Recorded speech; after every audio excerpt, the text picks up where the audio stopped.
Hi everyone, sisters, brothers, friends, comrades. Good to be with you, even if it's just in this virtual way.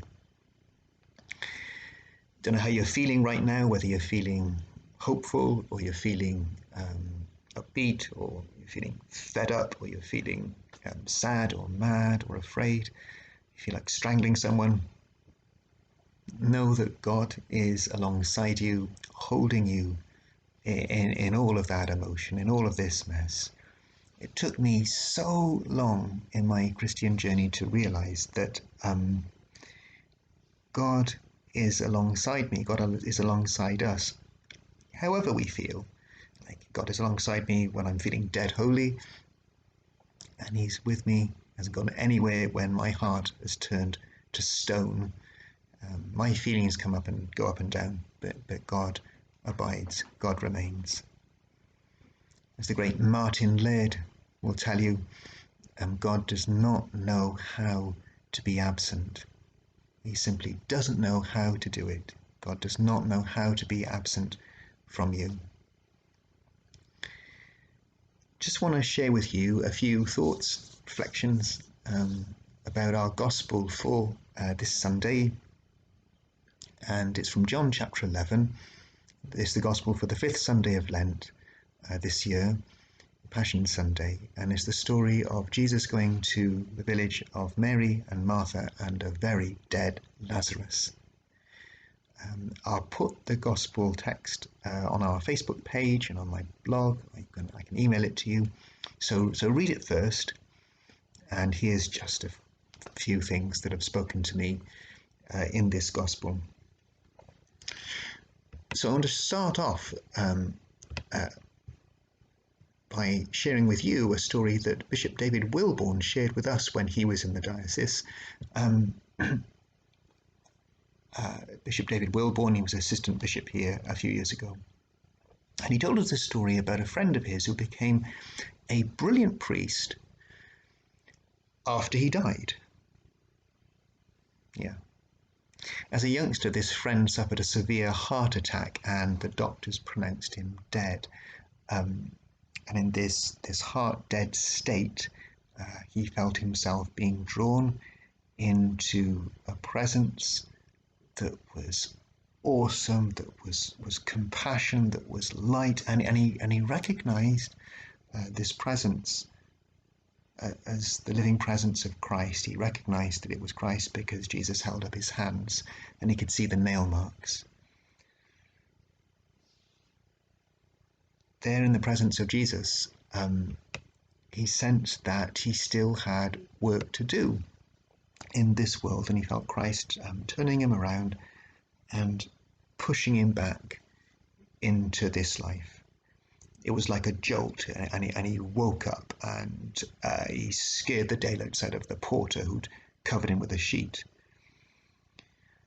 And no one would ever have known about this experience, because he thought, well, if I tell anyone, they're going to think I'm crazy. So he kept it to himself,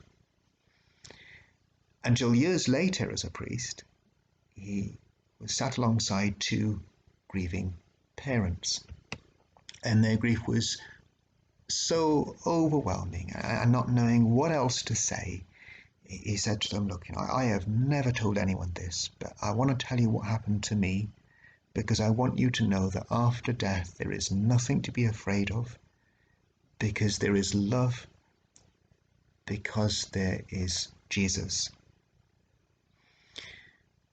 And those parents, when he shared this experience with them, they found that conversation so healing and powerful that they went and told the local press, and the story got out anyway.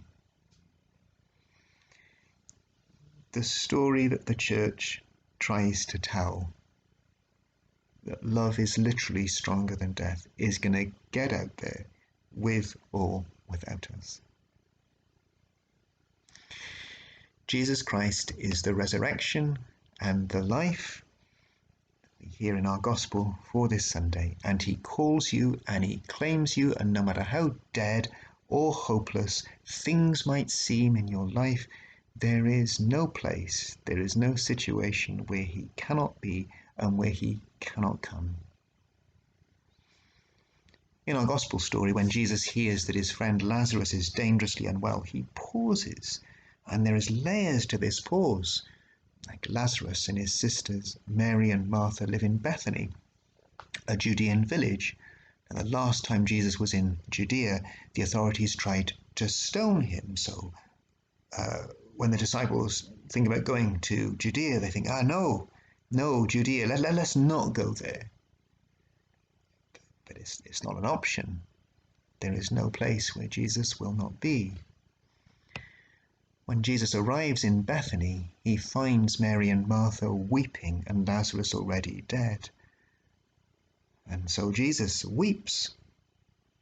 The incarnate God stands there and he weeps just as he stands alongside you in your grief and your pain and your confusion and your failure, and he stands alongside you and weeps with you. But then Martha, beautiful, amazing Martha, she speaks. Martha, hero of the gospel. She says, Jesus, I believe that you are the Christ, the one who comes into this world, and I believe that you can hold all of this, that you can find a way of coming right into this. In his famous picture, The Light of the World, Holman Hunt pictures Jesus as standing at someone's door, knocking, and there's no outside handle on the door. It can only be opened from the inside. The message is clear. Jesus is knocking at your door, and only you can open it. And if you do, he comes right in to be with you. It's a beautiful truth for sane, responsible people who know how to open doors. But what if you're not sane and responsible? What if, like me, you're often incapable of opening your door because you've no idea where your keys are? What if you're a person who cannot open your door, especially when you know it's love who is calling you, because you're too proud or afraid or ashamed or addicted or trapped or, frankly, like Lazarus, too dead to even get up or call out and answer? What then? I think you'll find that Jesus just comes in anyway. Fast forward a few chapters, fast forward a few weeks to Easter, and St. John says the disciples were behind locked doors. They don't know what's happened, and they're self-isolating, and they're full of fear, and the door is so unopened, and they're so not opening it. But it says Jesus just came in anyway, and he said, peace, shalom be with you. Lazarus can't open the door of his tomb. He's dead. So Jesus just comes in anyway, breaking down the door with the power of his word, showing us what in the end is going to happen to every single prison door that dares to try to seal you up or shut you in. He comes in anyway. The Christian story is not quite good news for people smart enough to believe. It's not quite good news for people who know how to say the sinner's prayer, right? It's a eucatastrophe. It's spectacularly good news for spectacularly hopeless or trapped or foolish or fear-frozen people who can't even open their own doors. Jesus Christ is the resurrection and the life, and he will so love you if you open the door to him when he is knocking. But even if you don't open it, he's going to come in anyway. Sorry if I called it a bad time. He's going to come in anyway, because there's no place where he cannot be. God does not know how to be absent from you. He simply doesn't know how to do it.